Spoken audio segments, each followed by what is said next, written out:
When I was 9 years old, I played on the 10 and under AAU team of the Charlotte Stars. I remember looking around like, oh, I'm not as tall as him, I'm not as strong as him.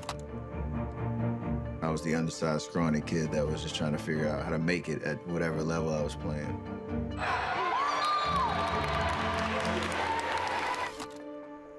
That was when I first really understood I'm different. And the temptation for me at that time was to think about what I couldn't do. But I knew I could shoot.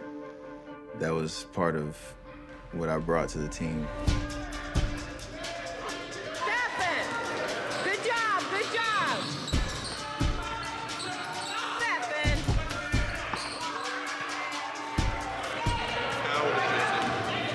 Good thing.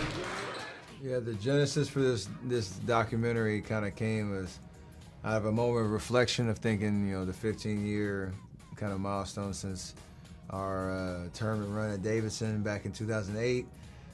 Working with Apple, A24, Unanimous Media, thinking about we're all in the business of trying to inspire and connect with people from many different backgrounds. And this is not just a sports story. I think this is a story of developing and embracing the underrated mindset as a badge of honor, finding what makes you different, what makes you unique, really committing to it, surrounding yourself with amazing people to help support you through that journey, and even just the ability to deal with success and failure along the way and learning something about yourself.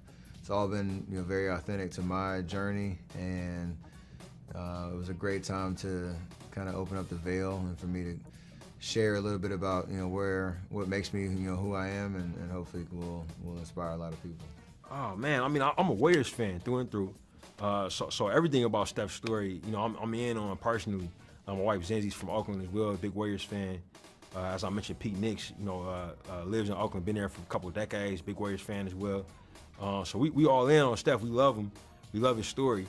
But when we were approached by Eric Payton and Unanimous Media to partner in telling this story, I got to know that Steph had made this promise to his mom to finish college, get his degree, and he wanted to take care of it, in that upcoming season, that 2021-22 season, and it was also a possibility that he might break the three-point record that year, and also they were interested in kind of talking about his upbringing around that Elite Eight run, and I thought that was just really really exciting and in an interesting way of looking at his story. Some of that stuff I didn't know that much about, so I was intrigued, and then once they greenlit Pete as a director and he came on board, it really took off, So I would say everything about his story was interesting, but the specific attack that they were interested in taking was what caught my eye. It was my first day of practice at Davidson, and Coach McKillop put me with Jason Richards, our captain, point guard. And Jay Rich is killing me. Every time he touches the ball, he scores. And I can't get a stop. I'm getting tired. I'm getting flustered. I'm getting overwhelmed. Coach is old school. Coach is New York. He finds out how far he can push you and kind of pushes you to that limit. He had prepared this whole scenario. He had a white handkerchief in his pocket. And I took out the handkerchief that I always carry in my back pocket, and I waved it, and I said, "You want to surrender, don't you? You want to surrender, don't you?" He kept saying over and over, "Here, take it. You want to surrender? Go ahead, take it." The message was, you're on your own. My career, embracing underrated as a badge of honor is something that has kind of unlocked a newfound confidence always for me, and really inspired the work that I put into everything that I do. Because that's the only way that I can deserve confidence to be ready for whatever the opportunity is that when it presents itself. So, even with all the accomplishments that I've had in my NBA career and all that, I still carry that underrated mindset to this day. It still gives me the gas in the tank to go and try to accomplish more. And, there's still gratitude and again an appreciation for all the amazing experiences that I've been able to have because of just sticking with that process and not really worrying about the results, and trusting and having faith that they will come. Letting the crew around to shoot some of the scenes for the documentary it's an interesting experience because you're just living your life and speaking on what you know and kind of again open up the veil a little bit. I do play in front of 19,000 people every night on the court, so it wasn't that different from that. But again, it was all about just kind of being true to what life is like and sharing as much as we can with the world. I think every film is different.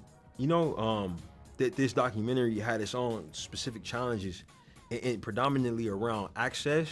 The subject is somebody who's still actively working. He's not, reflecting back on a career that happened years ago. He was actually living it at the time, and we had a verite filmmaker, and cinema verite. It lives and dies by the amount of access that it has. So solving that conundrum, I think, and working with Eric Payton and Tiffany over at Steph's team, that was a lot of push-pull that we were going through, and it ended up coming out really, really well. We ended up being there in the right moments, and Steph was able to maintain his focus time for him to achieve the goal of ultimately winning the championship, which we were fortunate enough that he delivered upon. Like while we were filming, it was crazy, and I think that when it comes to fiction films, we have a whole nother list of things to navigate. It's usually just like timing and the elements, and making sure that you're navigating the politics of all the money that's getting spent and everybody's expectations. I wouldn't say one is easier or harder. They just are incredibly different. Basketball is important, but it wasn't necessarily like the thing that dominated every single day. I was going to class. I was doing homework. It was also a time to have fun and kind of exploring and finding yourself.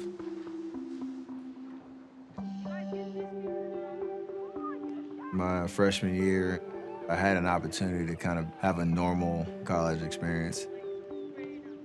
And it just kept me enjoying the moment.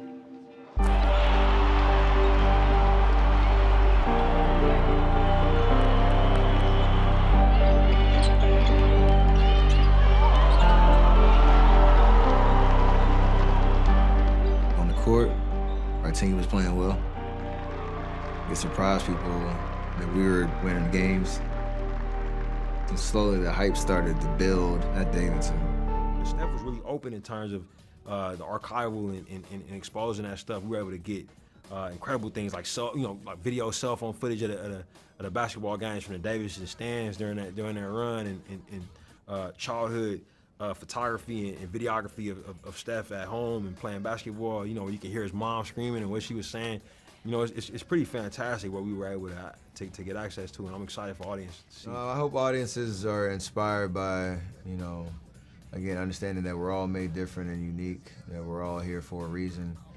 And once you find whatever that is, embrace it, run your own race, know that you have a lot to offer the world, and whether you impact one person or 1 million people, that's enough. And, surrounding yourself with amazing people and knowing that you don't do anything great or special in this world by yourself is the most rewarding kind of feeling. And this underrated documentary kind of shares what that means for me. And it's not just a basketball story, it's not just a sports story, it's hopefully something that will resonate with life. All right, Steph, ready? Stephen Curry. Do not rely on him to run your team. He was about 5'6". Looks like a little kid. 150 pounds, soaking wet. That was when I first really understood I'm different. How did I get here? I was the undersized, scrawny kid that was just trying to figure out how to make it. Steph Curry is hurt. I was overwhelmed by everything. How would I respond? Let the work begin. When you are an underdog, you have to take what is yours. Get buckets! Davidson College to the Sweet 16. It's not about proving other people wrong. It's about proving himself right. And that feeling of being underrated will always be part of the drive that keeps me going.